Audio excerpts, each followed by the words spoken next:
Welcome to the video tutorials. In this episode, we will adjust scores and export the entire assignment as an Excel file.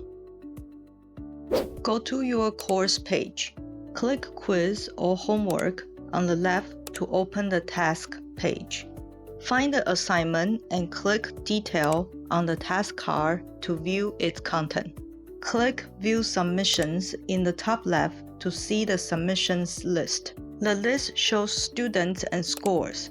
Click View Submission on the right to open the student's work. On the submission page, use the score column in the top right of each question to adjust points.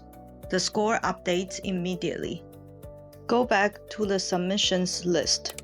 Click Export Excel in the top right to export the entire assignment report as an Excel file, not only for a single student's score. That's the workflow for adjusting scores and exporting to Excel. Review, adjust, then export the full report. Next episode, we will show you how to use Google Drive and create shared links so you can take full control of your information.